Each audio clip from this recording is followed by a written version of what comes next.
अब की बार 400 पार।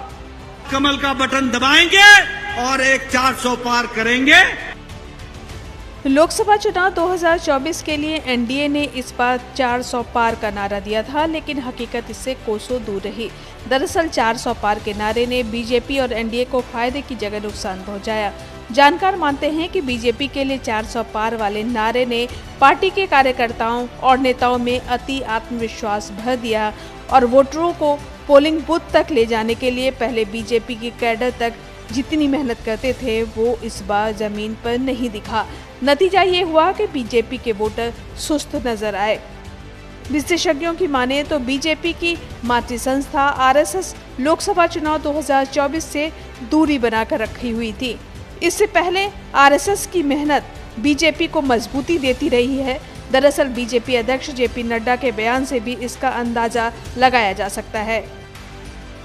400 पार करने में यूपी के 80 सीटों की अहम भूमिका थी, लेकिन मोदी योगी की जोड़ी यहां चूक गई। इंडिया गठबंधन के घटक दल कांग्रेस और समाजवादी पार्टी ने मिलकर चुनाव लड़ा, लेकिन शुरुआत में एनडीए ने उन्हें उतना तवज्जो नहीं दिया। यहां बीजेपी ने ज्यादातर उम्मीदवारों को रिपीट किया जो एंटी इनकम्बेंसी का शिकार हुए। पेपर लीक, बेरोजगारी जैसे मुद्दे भी यहां हावी रहे।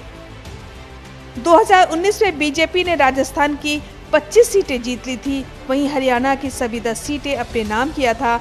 लेकिन इस बार चुनाव में राजस्थान और हरियाणा में बीजेपी को जबरदस्त घाटा लगा। राजस्थान में कुछ महीने पहले ही बीजेपी ने विधानसभा चुनाव जीता था, लेकिन लोकसभा चुनाव में हार की कई वजह बताई जा रही है। माना जा रहा है कि केंद्रीय मंत्री पुरुषोत्तम रूपाला के बयान पर राजपूत वोटर बीजेपी से नाराज हुए। वहीं वसुंधरा राजे सिंधिया भी पार्टी से नाराज चल रही हैं। इसके अलावा हरियाणा में किसान आंदोलन, अग्निवीर योजना और गैर जाटों के दम पर जीतने के बावजूद उनके लिए काम नहीं करने का आरोप बीजेपी पर लगा। बंगाल में बीजेपी ने टीएमसी को पटकनी देने की रणनीति बनाई थी और संदेश खाली मुद्दे को जोर शोर से उठाया था, जिसका असर भी दिखा। लेकिन चुनाव में ममता बनर्जी की टीएमसी ने अच्छा प्रदर्शन किया और बीजेपी की